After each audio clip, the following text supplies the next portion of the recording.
పేదరికంలో పుట్టి కష్టాల కడల్లో నెట్టుకొస్తున్న కుటుంబాలు ఎన్నో. కానీ కష్టాల నుంచి బయటపడేందుకు ఆ యువకులు ఎంచుకున్న మార్గం అందరి చేత శభాష్ అనిపించుకుంటోంది. మారుమూల గ్రామాల నుంచి వచ్చి చదువునే నమ్ముకొని ఒకవైపు పోటీ పరీక్షలకు ప్రిపేర్ అవుతూ మరోవైపు పార్ట్ టైం జాబ్ చేస్తూ ఉద్యోగం పొందిన కాదు ఒక్కొక్కళ్ళు మూడేసి ఉద్యోగాలు పొందిన ఇద్దరు యువకుల గురించి ఇప్పుడు తెలుసుకుందాం. మీరు కొత్తగా బిజినెస్ స్టార్ట్ చేయాలనుకుంటున్నారా? మార్చ్ 16-17 హైటెక్స్ లో ఫ్రాన్సెస్ ఇండియా బిగ్గెస్ట్ ఫ్రో ఎక్స్పో.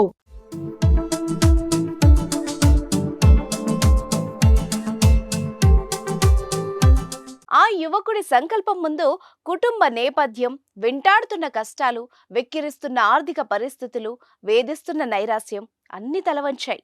ప్రస్తుతం మార్కెట్లో గవర్నమెంట్ ఉద్యోగాలకున్న కాంపిటీషన్ అంతా ఇంత కాదు. 10 ఏళ్లుగా గడ్డాలు మీసాలు పెంచుకొని సరదాలు సంతోషాలు పక్కన పెట్టి ఋషుల్లాగా తపస్సులు చేస్తున్నారు నిరుద్యోగ యువత. అయితే కారణాలు ఏవైనా నోటిఫికేషన్లు పడకో, పడినా పరీక్షల వరకు రాకనో ఇప్పటికీ నిరుద్యోగులు ఉద్యోగాల కోసం అలుపెరగని యోధుల్లా పోరాడుతూనే ఉన్నారు.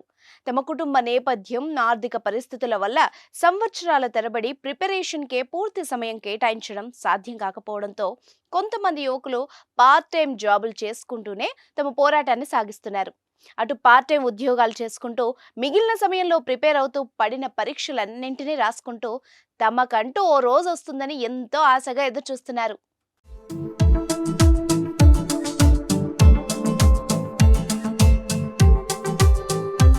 అలా ఎదురు చూస్తున్న యువకులకు తమదైన రోజొచ్చింది.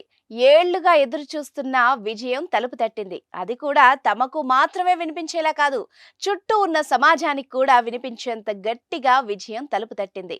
ఒక్క ఉద్యోగం వస్తే చాలు అని ఆశగా ఎదురు చూస్తే ఒకేసారి ఏకంగా 3-4, కొందరికైతే 5 ఉద్యోగాలకు ఎంపిక కావడం విశేషం. అలా ఫుడ్ డెలివరీ బాయ్గా పార్ట్ టైం చేస్తూ ప్రిపేర్ అవుతున్న ఓ యువకుడు ఒకేసారి 3 ప్రభుత్వ ఉద్యోగాలకు ఎంపికయ్యాడు.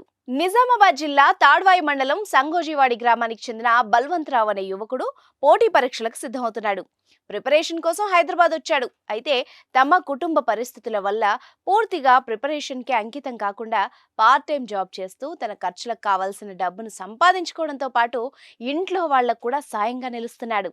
అటు జాబ్ చేస్తూనే మిగిలిన సమయంలో ప్రిపరేషన్ కొనసాగిస్తూ పరీక్షలు రాయగా ఇప్పుడు టీజీటీ, పీజీటీ, జేఎల్ ఇలా 3 ప్రభుత్వ ఉద్యోగాలకు ఎంపికై తన సత్తా చాటాడు.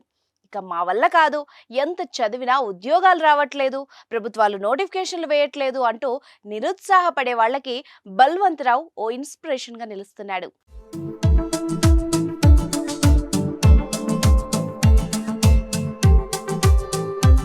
ఇదిలా ఉంటే ఓయూలో నైట్ వాచ్మెన్ గా పనిచేస్తున్న ఓ యువకుడు కూడా 3 ప్రభుత్వ ఉద్యోగాలకు ఎంపిక కావడం స్ఫూర్తిదాయకంగా నిలిచింది.